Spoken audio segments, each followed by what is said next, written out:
Hi, I'm Dean. So back in the 90s, if any of you know this character, this is Clippy. He used to be a personal helper for Microsoft Office products. And he's not remembered very fondly. He was kind of annoying. But it brings up the questions, maybe we could create some kind of helper now in modern tools that could actually be useful. And also, could it be helping us with Python? So let's start with the story. This is me, and this is Belle, my friend. And we like bird watching. And we like bird watching so much, so we decided to go out and take a log of the birds. So you can see on the right, this is an object. This is a pandas object. Pandas is basically kind of like an Excel for Python, for those of you who don't know that. And we started writing. And at each point within a bird, we noticed the timestamp. So at 2 o'clock, for example, we've seen an elang jawa, then we've seen a hoopoe and a wagtail, and some more birds. But then we got home, and we wanted, this wasn't enough. We actually wanted to see this kind of table. We wanted to see each hour, how many of each bird did we see. So I wanted to take the previous table and turn it into this. So I think you need to know about Belle. She's very smart, she's talented, she's hardworking, but unlike me, she's lacks experience. And she was the first to go for the task. And she can do anything, basically. If she gets some tests to do, she will do it.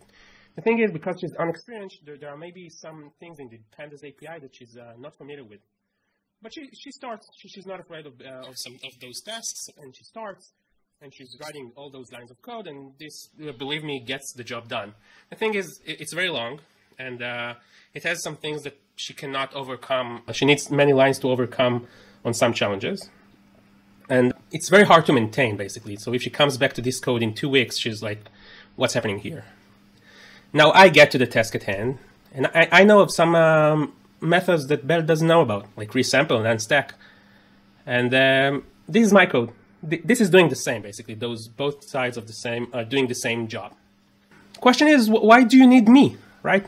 What if there was some kind of Clippy character that can tell Belle, hey, notice that when grouping by time step, consider using resample.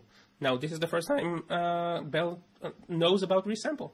Let's try and see if we can actually write that kind of helper. But first of all, a bit about me. So my name is Dean. I'm a data scientist. I work for SentinelOne. SentinelOne is a cybersecurity company. We have many tools based on machine learning to actually detect threats on our customers' endpoints. I'm also part of DataHack. It's a data for good organization in Israel. We are promoting data science in Israel in many ways. And also, I'm the creator of Dov Panda. Dov Panda is exactly what we're going to talk about today. It's a kind of like a Clippy characters that helps you write better and more concise pandas code. Today, we're not going to talk specifically about Dov Panda. We're going to see, I want to talk to you about some internal Python tools that we can use to actually use Python to change Python. So let's start with the notion that in Python, everything is an object. What do I mean by that?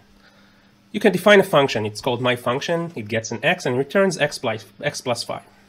But then, because everything is an object in Python, what you can do now is you can say f equals my function. And what you get when you say f over 5, you get 10, right? 5 plus 5 is 10. Awesome.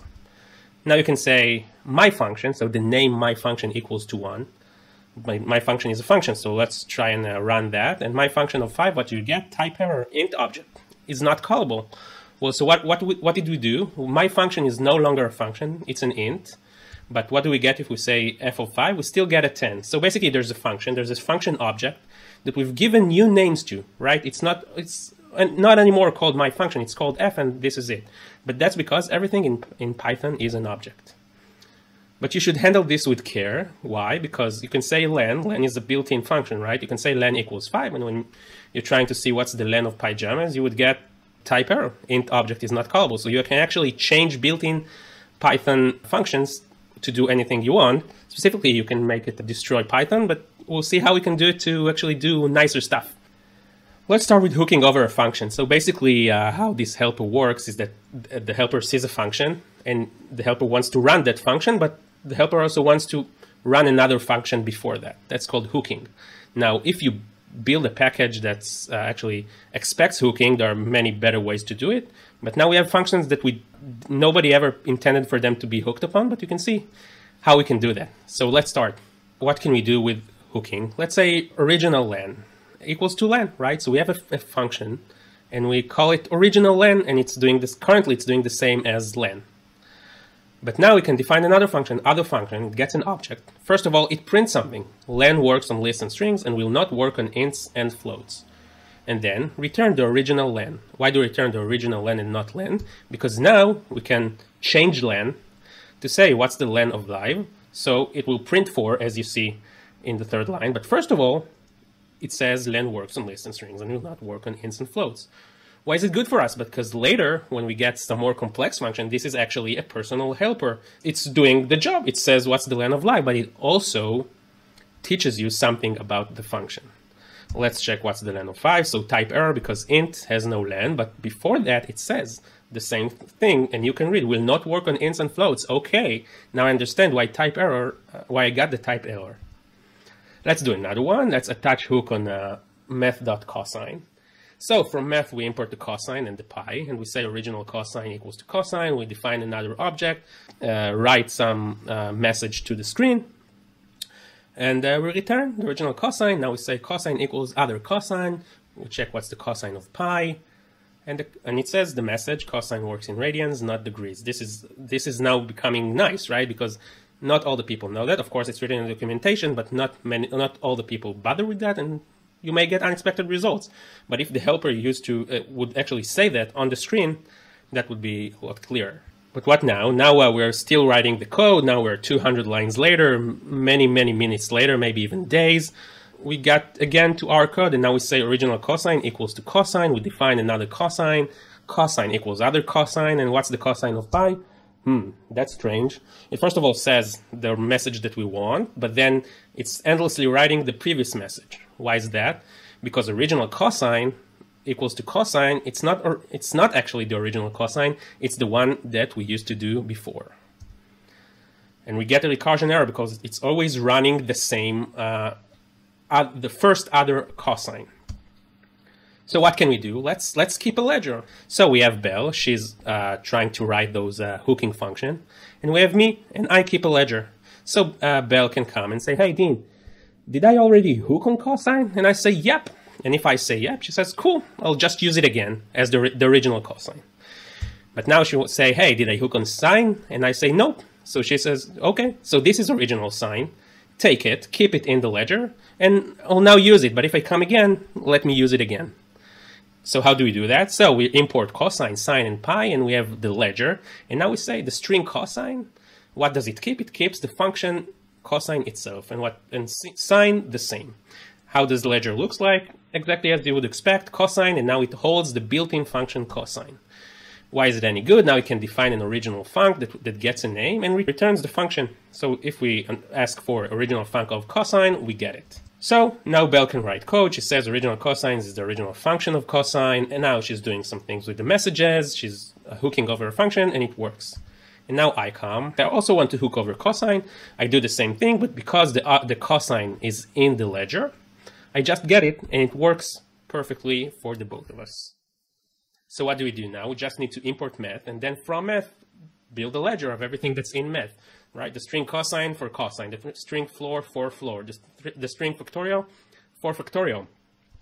But that seems kind of hard, right? It's manual. There are many functions in the math module itself. It's bloating the code, right? You need to write it somewhere. We may not use all the functions. If I want to only hook over ceiling and floor, I don't need a ledger with all the rest. And it requires foresight. I need to think, what will the user want to hook upon? So is there any better way to do it? And the answer is yes. And we'll start by learning about get attribute and set attribute. Those are built-in functions in Python. And what can they do? So basically you can get some attribute from an object. Why is that good? For example, if you want to, let's say you have some code that gets name of function in a CLI, Python will get it as a string, but you can tell Python, take this string, search for the function that's named that, and run it. Also, it can get it from the input function, and so on and so forth. So what can we do? We can say import math, right? Now, let's say my cosine. You get the attribute cosine from the math module, get attr math cos. We do it for pi, and now we can run my cos on my pi, and you get, that's the answer, right? Those are now the actual functions. And set attribute is similar but different. So you say set attribute on math. Let's give it a name. Let's invent something, almost pi, and it equals to 3.14. And now if you say math point almost pi, you actually get the number. So this is kind of superpowers, right? We're actually changing Python on runtime. Now almost pi is actually part of the math module. So let's reimagine the ledger. We can import math and start ledger as an empty dict. And now we define the original function, we define it again. If the name is not in the ledger keys, we can say that ledger in the string name, let's say cosine, get the attribute from math with that name. So if it didn't exist, now it exists. But if it did exist, it's just returning the ledger name. So let's say original function of seal, we get the function, the actual object of the function. And now when we check what's inside ledger, we can see that ledger includes the seal object and the seal string. And now what can we do? We say the function name is seal, and we defined hook for seal. It prints something, seal accepts float, but returns int. And now we can say original is the original function of the func name, and the hook function is the hook for seal. Now we can define other function, but now instead of printing it inside it, we can run a function. In our specific case, running the hook function is just printing a string, but later we're going to see how we can use it to our advantage to do some more complex things. And now we just return the original. Now instead of getting one object, we're trying to be robust for every function, so it's original for args and quarks. And eventually we set the attribute over math of the func name with the other function instead of the original. And now can we check if that works? So it works, math.seal of 4.5. It says the message, and then it returns the correct answer. Let's talk about decorators. So let's forget for 1 minute about our what we're trying to achieve, and let's just learn about decorators. So let's define a function. It's called add, and it gets x and y and returns x plus y. Now let's define a function that called print args. And what does this print arg get? Any function that accepts x and y, because inside it we define the inner xy. And what do? This function prints x is equal to x and y is equal to y. And it returns a function, returns the function of x and y, right? So if we run it on add, it will say x is equal to x, y is equal to y, and return add of x and y. And eventually it returns the function itself. It doesn't return the answer, it returns the function. So now we have an object that we can run on that will compute the original answer, but will also print the message. Let's check it out. So f equals to print args of add. F of 2 and 4, it says x is equal to 2, y is equal to 4, and the answer is 6. But let's remember that in Python, everything is an object, right? So instead of saying f equals to print args of add, we can say add equals print args of add. So we override the original add, and now we can check that with add of 3 and 5, and we see that we get what we expected.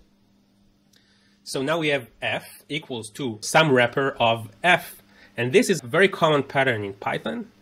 And for this, we have what they call decorators. How does it work?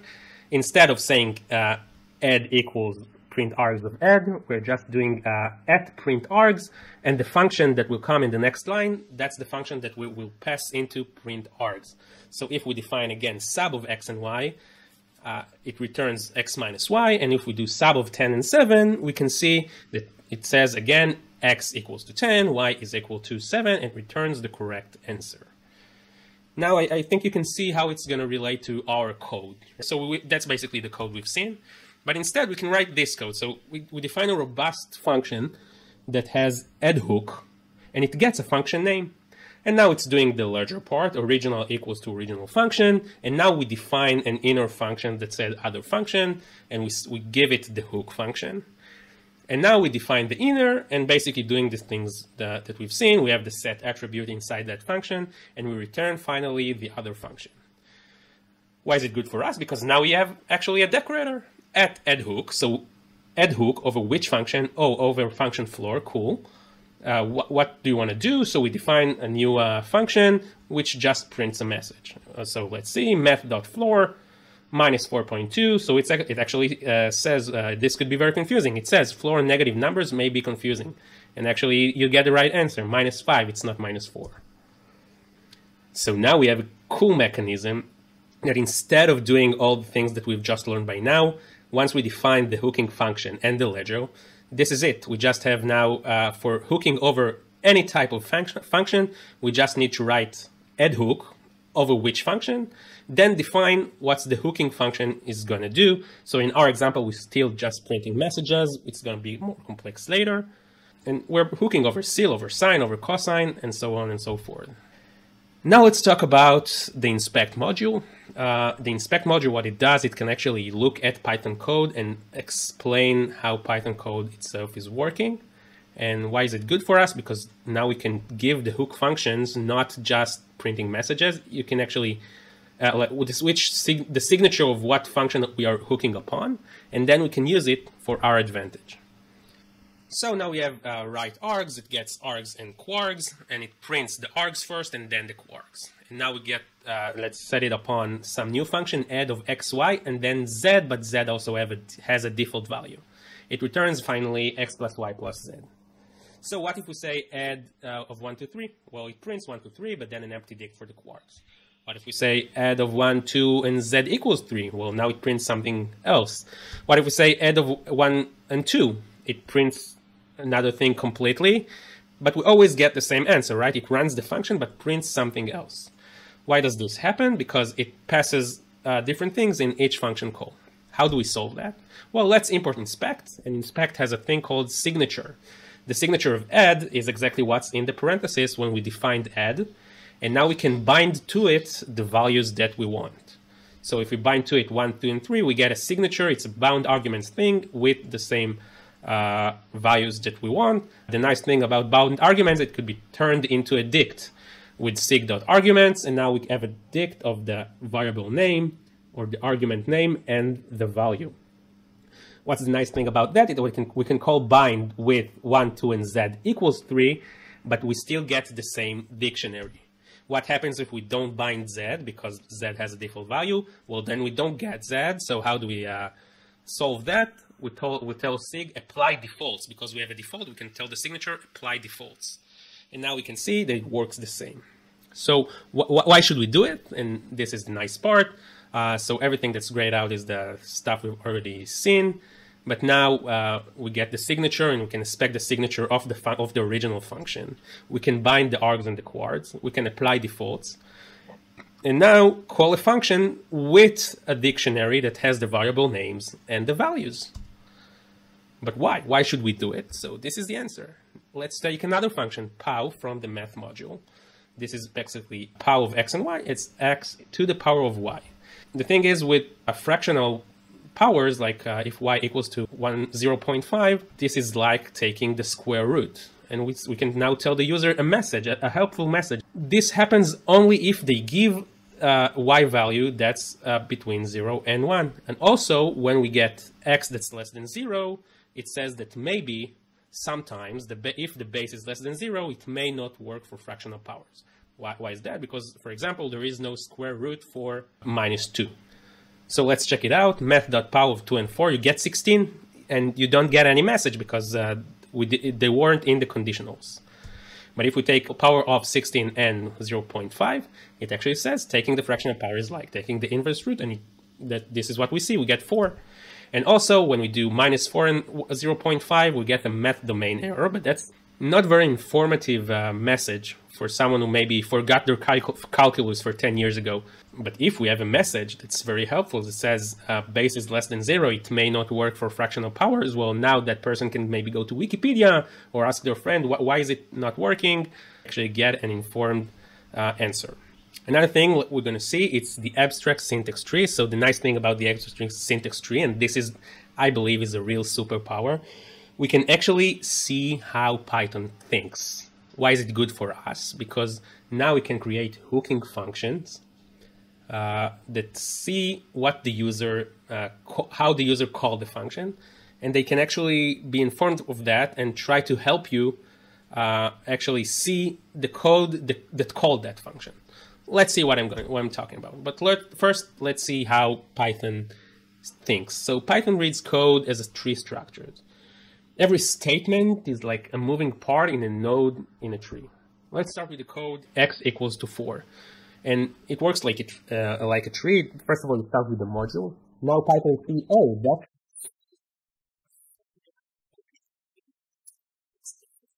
What is it composed of? So first of all, it's composed of targets and the value 4.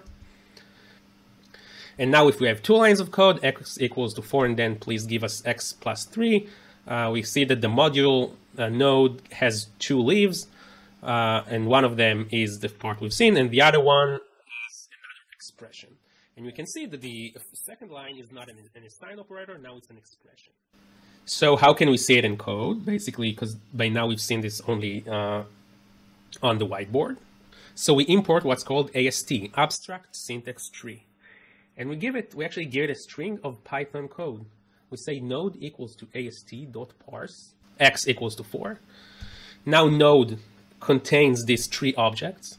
First of all, it tells us this is an assign object.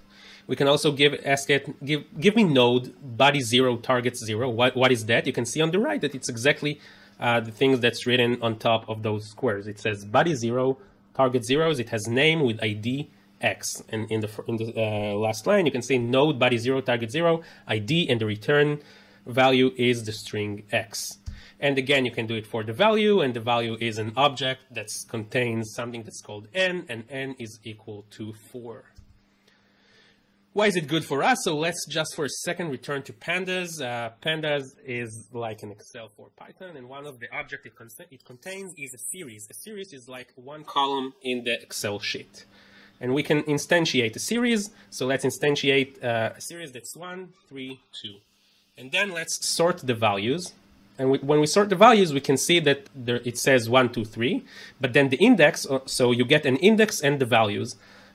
You see that the index kind of changed. Now the index is not sorted. That's okay. But if we look at the S again, you can see that it sorts by the index, and then the values are not sorted. When we want to sort values, we sort by the values. So what can we do? Instead, we can do s.sort values in place equals true, right? Because before we can see that after sort values, if we didn't put it inside s once again, it didn't change. So if we're doing in place equals true, now it can change. It actually changes the object itself. The thing is that if we're not experienced in pandas, we don't know that it returns none. So we actually did change the object, but now we have a new object called with the same name that got none. So when we print as, we get none. So now we have a new hook function. And in the first 3 lines, we won't go over that. Basically, you can use inspect from before to get the actual line that's called the original function. And we put that original function in the ast.parse. We're parsing the code. And now we can ask Python, is the node an instance of ast.assign? Right? We've seen that we have assign, we have expressions, we have some more types of operations. So if it is an assign object, we can now look again at the argsdict and see if the user passed in place equals true. So what are we asking Python? Hey, Python, please notice if the user tried to assign the operation to a new variable and also returned in place, tell the user to be careful because they are assigning none to the new object. And if we try to do it again, we can see that we're instantiating a new series. If we're trying to sort values without the in place equals true, Python says nothing. But if we're placing in place equals true, Python says careful, you're assigning none. That's it. That's the technical part. I hope you learned something. Let's talk a bit about motivation, right? So why should I build something like it? So first of all, I can't do it without talking about pandas. DovPanda. DovPanda is doing exactly what we've seen, but specifically for the pandas package. What's nice about it is that because we hooking with a function, with any function, not just with messaging, we can do some magical stuff, which we don't get into, but we can actually work inside the Jupyter notebook and actually use it to format the message. And now this is actually a pop-up message that you can actually close with the X, and it actually is formatted very nicely. And let's say in another example, if the user asks for concatenation of 2 data frames, DovPandas can hint that something could be not as expected and would actually tell the user in which line it happened. It's very informed about what the user is trying to do. So you can build now basically everything on top of that. You can build maybe Dove sklearn, Dove requests, Dove PyTorch, and that's basically it. Let's say Bell and I have a new guy in the team, and we use this function. We have a function that's called team complex logic.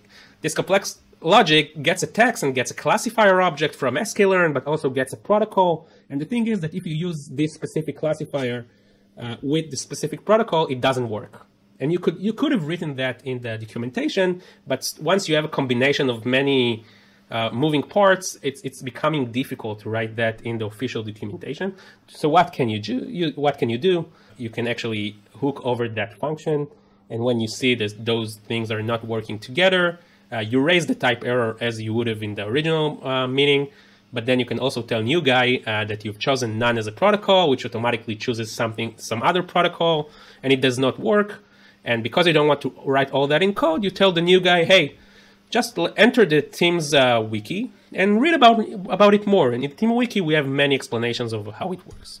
What also can you do? You can maybe write a white hat security. So let's say I write a connection string to the Postgres SQL server of the team.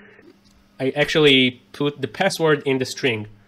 So before what's dangerous about that, it's that I need to be careful that I'm not like committing this into GitHub. So when I'm trying that and I'm testing, Dove Panda, or sorry, the other hooking function will say, warning, you provided a database string that's containing a password, and careful when you're pushing into public repos. Let's just sum it up. So Python is superpowers. When I started learning Python, I thought I could do everything. But then at some point, I realized I can actually use Python to change Python itself. And what can we do? We can actually, as we've seen, we can set attribute into built-in modules, and we can hook over functions to do other functions. And you can actually, the things you can do with Python to change Python itself, it's endless. And in our specific case, we've learned how we can create personal helpers for our teams and our uses to leverage Python to change Python behavior. This is me. My name is Dean. Again, this is my personal website. You can visit me on Facebook and on GitHub.